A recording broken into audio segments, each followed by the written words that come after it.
de volta com o nosso entrevistado nesta quinta-feira. Gente, eu tenho um quê por quinta-feira? Eu gosto demais de quinta-feira, sabe? Mesmo porque quinta-feira já passou da metade da semana, né? Sim. É um cheirinho bom de final de semana, né? Aí na outra, amanhã já é sexta, mas essa quinta-feira ainda tá tudo de bom, porque é véspera de feriado. Uma sextona, assim, ó, um feriado nacional e todo mundo já está viajando, né? Se preparando para dar uma esticadinha. Nós estamos aqui trazendo informações e comemorando hoje o Dia das Crianças, porque amanhã a gente não tem programa, então a gente comemora hoje. E o assunto da nossa entrevista do dia é realmente criança. Eu estou aqui com José Lourenço Lúcio Filho, ele é formado em Direito, é conselheiro do Conselho Tutelar aqui de Umuarama. José Lourenço, como vai? Boa tarde. Boa tarde, Marta. Boa tarde aos seus telespectadores. Já nos falamos em outras ocasiões, né, Sim, José Lourenço? Já, em outro momento. Exatamente. Nós vamos conversar um pouquinho a respeito do Dia das Crianças e do Dia da Criança. E aqui já em off nós estávamos falando, tem tanta polêmica quanto a esses direitos das crianças, né? Afinal de contas, como educar direito, né? Não existe uma fórmula, né? Não existe a lei que regulamenta toda essa situação em relação à criança. Ela foi renovada em 1990, né? O Estatuto da Criança e Adolescente já fez 22 anos. 22 anos. E ainda traz para a sociedade ainda alguns pontos polêmicos, né? E que vai ser eterno, cita pra gente um ponto polêmico desse Estatuto. A questão mais polêmica que o Estatuto traz é a questão do trabalho do adolescente, é um ponto polêmico. E o outro ponto polêmico é a questão do ato infracional. A sociedade ainda tem um resquício, né, da antiga lei em relação de como punir o adolescente, em relação aos crimes praticados. A sociedade acha que o adolescente deveria trabalhar, ser normal para um adolescente trabalhar. No nosso dia a dia, a gente encontra, assim, inclusive, lamentavelmente, familiares, né, que cada dia que passa quer abaixar muito mais a idade permitida. Hoje é permitido a idade a partir dos 14 anos. Que é uma idade bastante razoável. Certo. Tem algumas condições, para colocar o adolescente no mercado de trabalho. Para ele ingressar no mercado de trabalho, algumas condições, não pode ser um trabalho perigoso, não pode ser noturno, aquelas condições normais até para o trabalhador. Que não atrapalha a escola. Não atrapalha a escola. Mas as famílias, às vezes, sem informação ou até por necessidade, elas desejam incluir os seus no mercado de trabalho ainda mais cedo. E é um fato que a lei não permite, né? É porque a mãe às vezes pensa assim, é melhor lá trabalhando, sendo útil, aprendendo, do que lá na rua, aprendendo coisas, não é mais ou menos essa a ideia que as pessoas têm? É essa ideia, porém é uma ideia assim, que ao nosso ver ela é equivocada, porque a gente retira a infância da criança, retira do poder público a obrigação de fornecer a essa criança espaço de lazer, de esporte, para que ela tenha uma vida saudável e feliz, que é encurtar, queimar essa etapa e jogar diretamente para o mercado de trabalho.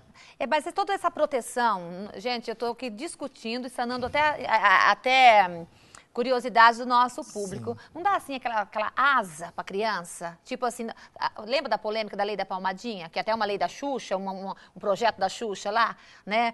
Essas coisas não vão dando asa para a criança e está cada dia mais rebelde, cada dia menos respeitando os pais. Como proteger a criança sem dar esse lado para ela ficar folgada, no caso? Na verdade, Marta, assim, no nosso dia a dia, o que a gente percebe, na verdade, assim, ou é por uma questão econômica e as famílias estão se ausentando dos seus filhos, cada dia que passa, ela se ausenta muito mais. É normal até hoje, não é normal para mim, mas é normal hoje você encontrar pais e mães praticamente sendo pais e mães de finais de semana. E as crianças acabam sendo colocadas na sua vida em segundo plano, onde o trabalho é o primeiro plano, o seu lazer é o primeiro plano, e eles acabam sendo relegados a terceiros planos ou até um pouco mais. Às vezes ficam sendo cuidados ou sozinhos, ou na companhia dos avós. Não que os avós não possam ser pessoas que possam dispensar um cuidado. São importantes, mas não são pais, né? Porém, papéis completamente diferentes na educação. É diferente uma criança ser educada pelos pais e outra criança ser educada pelos avós. São Exatamente. papéis completamente diferentes. Completamente diferente, mesmo porque o avô e a avó têm aquele negócio de que já meus Mais filhos protetivos, mais Exatamente. abertos, mais Exatamente. permissivos. Exatamente. E aí aparece rapidamente o conflito quando essa criança volta para a convivência com os seus pais. Porque na casa dos avós, ou com quem está sendo cuidada, ela não está sendo rigorosamente bem cuidada, bem orientada. Isso é papel de pai e mãe. Tá. Me diz E uma isso, às coisa, vezes, José falha. Lourenço, qual que é o papel do Conselho Tutelar no caso e quais são os problemas, as denúncias mais comuns na nossa cidade? Vamos trazer esse problema para o Umuarama. Para o Umuarama. Para o Umuarama. Qual é o papel do Conselho Tutelar e quais são os problemas mais comuns, quais são as maiores denúncias que vocês recebem? O nosso papel, na verdade, é agir quando há falha. Certo. Onde ocorre o direito violado. Se numa família não há direito violado a essa criança nenhum, nós nem passamos por perto, né? Até mesmo porque o primeiro responsável é a família. Depois vem o Estado, né? Então, assim, a primeiro momento, só quando há um direito violado a essa criança é que nós podemos ser acionados E como para chega fazer até cumprir. vocês isso? É um vizinho que denuncia? Isso- É a criança que dá um jeito de contar para alguém? Então, Como na é que- verdade, assim, tem alguns canais onde canaliza essas denúncias. Certo. Vizinhos é um canal forte, a escola é um outro, e a própria criança hoje ela já tem se manifestado, consideravelmente a própria criança se manifesta, ou fazendo ligação direta, Certo. ou ela acaba comentando com a escola, ou Certo. em outro aparelho público, onde aparece a denúncia para a gente. Tá, denúncias de violência física De são todos muitas? os sentidos, a piores que vem aumentando é a violência psicológica. Psicológica. A violência sexual tem aparecido assim de forma bastante acentuada Em Umuarama? em Umuarama, por conta do seguinte, que a nova legislação que trata sobre a questão da violência sexual, ela ficou abrangente. E como ela ficou bastante abrangente, uns anos atrás, nós, população, achávamos que uma criança, quando ela era vítima de violência sexual, porque ela tinha sido estuprada. Né? Com a nova leitura da legislação, hoje o assédio, dependendo aquilo que era considerado ato libidinoso, Certo. todas aquelas questões relacionadas à sexualidade, hoje ela é considerada estupro diante da nova legislação, inclusive aquele cometido com um adolescente abaixo de 14, que já é considerado vulnerável. Então, qualquer ato desse praticado contra alguém, e a lei foi bastante sábia, porque ela não separa mais menino e menina, contra alguém abaixo de 14 anos, a lei considera estupro. Então, na verdade, tem aparecido bastante essa questão dos abusos. Abusos sexuais, então, violência física, violência violência física. psicológica. A psicológica, ela é a campeã, né? Ela é a campeã. Ela é a campeã. Dentro de casa e em outros lugares Dentro de também, casa, na escola. Nos órgãos, Nos né? órgãos. Nas escolas. Onde tem a criança, geralmente ela pode estar sofrendo violência psicológica. Mas aonde ela está, que hoje assim ficou bastante complicado a gente falar assim, ela está com o pai e com a mãe, porque não é realidade isso. A gente gostaria que fosse desse jeito, mas não é. Hoje, se você for pegar centenas de lares, a criança não tem essa convivência com o pai e com a mãe. Ela está lá com um tio, com um avô, ou nessa casa tem um tio, tem um avô, tem um primo, tem um outro ente dessa que as família. famílias mudaram muito, na Mudaram, verdade. mudaram. Nós não temos mais aquele modelo de família tradicional que era papai, mamãe, irmãos e pronto, né? Hoje em dia mudou muito a tradição da família. Sabe, esse papel do padrasto, agora tem o papel do avô-drasto, O avô-drasto, né? Então, quer dizer, é o namorado da avó que está ali dentro de casa, é o namorado da mãe. Então, esse modelo de família moderna, né, que alguns Ocasionou intitulam todos isso esses como família conflitos. mosaica, né? Exatamente. E isso, na verdade, é um momento que propicia esse tipo de violência contra a criança, tanto a sexual quanto a violência psicológica.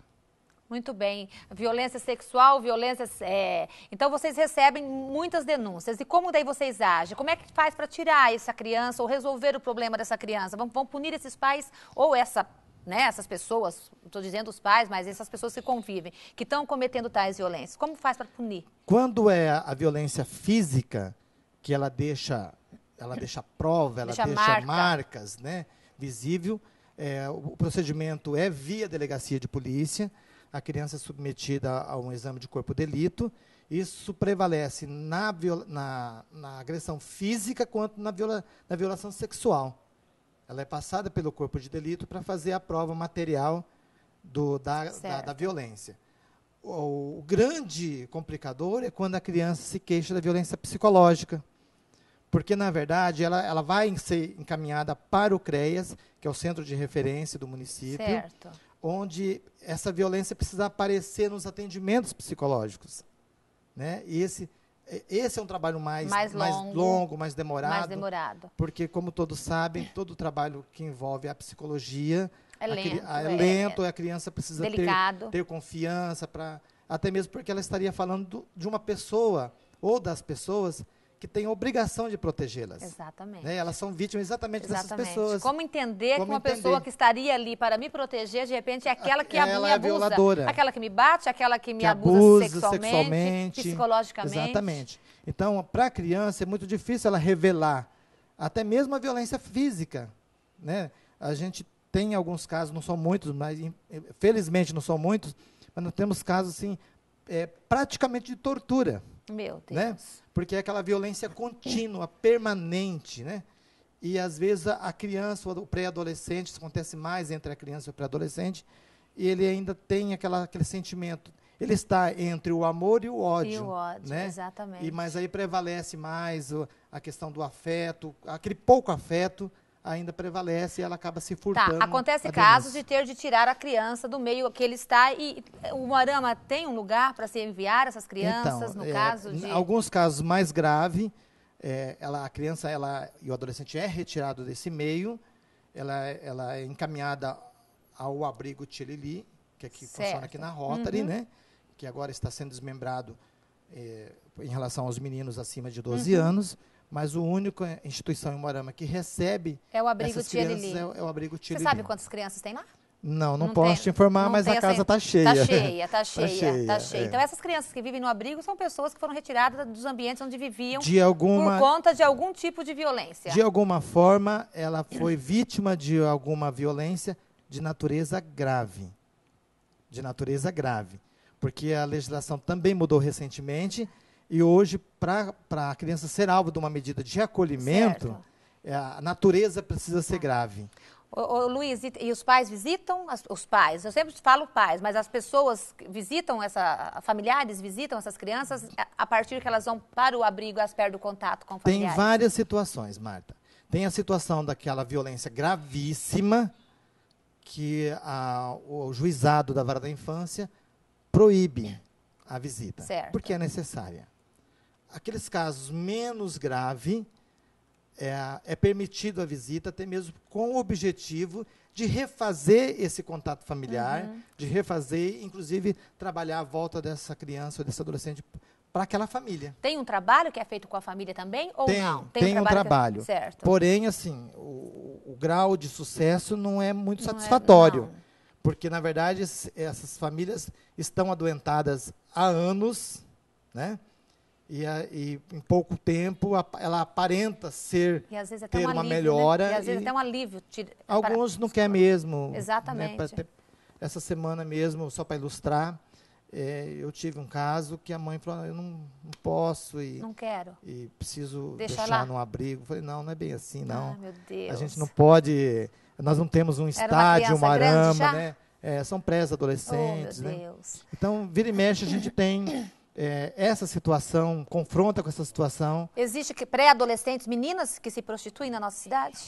Então, vocês têm esse tipo de denúncias? Que chega ao nosso conhecimento, essa prostituição de rua ou de estabelecimento, não.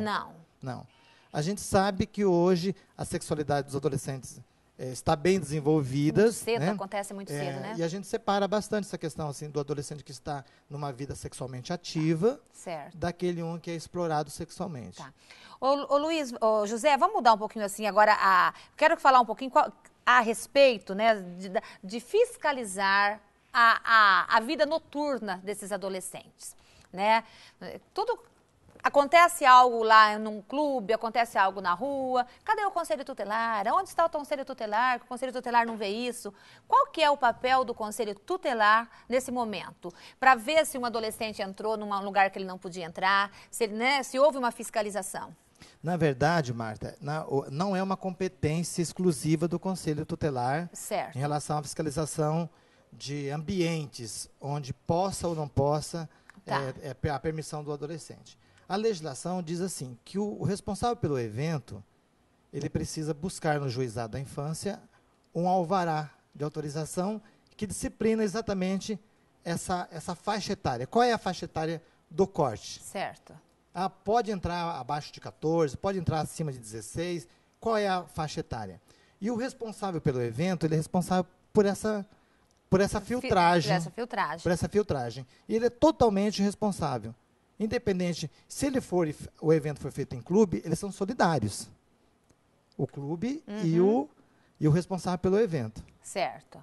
Na verdade, assim, a responsabilidade do evento é totalmente dos seus organizadores. Tá, e quem que tem entra que buscar, lá... que tem que buscar junto ao juizado a permissão do corte. Certo. Até mesmo porque a lei é bem clara em relação a isso, que a presença do adolescente envolve a venda da bebida alcoólica. Tá, exatamente. É o seguinte também, nossos shows, nossos eventos, hoje em dia, não começam antes de meia-noite, 1h da manhã. Então, não tem um horário para a criança, para o adolescente estar na rua? Não tem mais... Não. Não Na verdade, foi uma tentativa. Essa tentativa do toque de recolher, o Supremo já martelou essa questão. Sim. Ele trata isso como que ele é inconstitucional, né, vetando totalmente essa situação do controle. Esse controle pertence aos pais. Né? Se eu tiver acompanhado do meu filho, eu posso estar com ele na rua, claro. Até amanhecer o dia. Né? Então, esse é um controle meu de pai. Depois, eu, empresário da noite ou do bar, eu também sou responsável. Então, eu não posso permitir que o adolescente amanheça no meu estabelecimento desacompanhado. Certo. A lei até, assim, eu acho ela bastante generosa.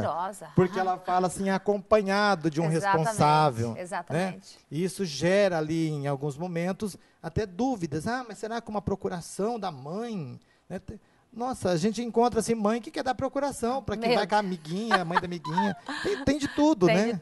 Tem de tudo. Então, é bastante polêmico, mas os eventos, os bailes, os shows, né, eles têm a obrigação de buscar no juizado o alvará para obtenção da autorização do juiz da infância sobre que idade, a limitação da venda de bebida alcoólica, quer dizer, a proibição. Né, para adolescente. Já que no show está incluso os adultos. Exatamente. Aí, como controlar isso? Impossível. Pessoalmente, é uma opinião minha pessoal. Certo. Impossível um show de 5.000 pessoas controlar se o adulto vai comprar a bebida e vai repassar 2 metros a distância. Ou não também, né? Porque não vão pedir comprovante de idade para ninguém. As meninas de hoje em dia, os meninos são todos muito crescidos, né? Exatamente. Já com aparência de adultos. Então, é uma situação assim que a lei ainda não conseguiu fazer essa filtragem. O certo, aquela história assim, tem juízes que é um pouco mais rigoroso, outros menos rigorosos. Então, tem que ver a questão também do estilo de evento, se esse evento está mais voltado para esse público mais jovem. Né? Então, tudo isso tem a ver. Mas, em relação à venda de bebida alcoólica, ela é muito taxativa. O dono do estabelecimento, do clube que está lá, o bar, ele é o responsável. Se houver algum episódio em relação envolvendo a bebida alcoólica, o clube ou é o responsável. O evento é responsável. Nosso tempo já deram um sinalzinho ali que já se esgotou. A conversa é tão boa e o assunto é tão interessante, mas o objetivo de trazer o José Lourenço aqui hoje, gente, é chamar a atenção para isso. A violência existe. Tá? Sou mãe de 2 jovens já, mas fui mãe de adolescente, de criança também. O negócio é você respeitar, eu acho, né? Não chegar a ponto de precisar bater. Não é verdade? Não precisar a ponto de chegar a bater. A gente educa amando. O problema dos pais de hoje em dia é que os pais não estão amando de forma correta, né? Estão querendo comprar com brinquedo, quer suprir a ausência com roupa, com presentes. Muitas vezes acontece isso. Então, a presença dele aqui hoje é chamar essa atenção, dizer que a violência existe, que o Conselho Tutelar de Umuarama recebe, sim, e muitas denúncias sobre isso, e que nós ficamos aí atentos a tudo isso e que denunciamos, né? Exato, Marta. Até assim, a sociedade não sabe, né, dos bastidores do nosso trabalho, porque nós trabalhamos de forma sigilosa, até às vezes assim, até o meio de comunicação, às vezes quer saber de um detalhe, a gente não pode informar, porque trata-se Já aconteceu comigo, de inclusive, intimidade. lá. Queria saber, não pode, não pode. De intimidade das Exatamente. famílias, você tem que estar trabalhando essa proteção, porque não é porque a pessoa se expõe Tá na vida certo. particular dela que nós, enquanto órgão, precisamos expor Exatamente. também. Vocês têm né? as suas éticas Nós a seguir. temos essa ética a seguir, o sigilo do atendimento, né? Mas acontece sim e em números até muito grandes. Tem um telefone aí que você possa estar passando, disponibilizando para a população, caso souber de algum caso de violência contra a criança? Temos sim, nós temos os telefones fixos, que é o 3906-1034 e o 3906-1032. Em casos de extrema urgência, cai para o plantão, né, no noturno, que é o 8402-9641. Tá certo. Né? Então, o plantão ele é reservado só para situações assim de extrema urgência. Se é uma orientação, a pessoa vá durante o dia. Certo. Né? Não Tá faça certo. mau uso do plantão. Claro que não, de jeito nenhum. Muito obrigada pela presença, tá? Que Deus Eu que abençoe. agradeço. Feliz Dia das Crianças, tá bem? Obrigado. Feliz... Eu quero aproveitar assim, os últimos segundinhos Isso. para desejar às crianças e às famílias que aproveitem esse dia para fazer uma boa reflexão e que a compra do presente hoje, que você parcela em 10 pagamentos, dependendo lá na frente, você paga um preço muito mais alto. Porque se hoje você parcela um presente em 10, quando ele tiver 18, você vai parcelar esse presente que tem um valor comercial muito mais alto em quantas? Meu Deus, né? Com certeza. Então, o presente é importante, porém, o essencial você não pode deixar de dar, que é educar, amar, né, dessa forma. Muito obrigada pela presença, tá? Eu Nós vamos para um breve intervalo, eu volto. Daqui a pouco tem matéria da Brinquedoteca, tem fofoquinha dos famosos e tem a batalha dos vídeos, hein? Continue ligando e votando. Qual é o seu vídeo preferido? Já já vou voltar e vou mostrar novamente.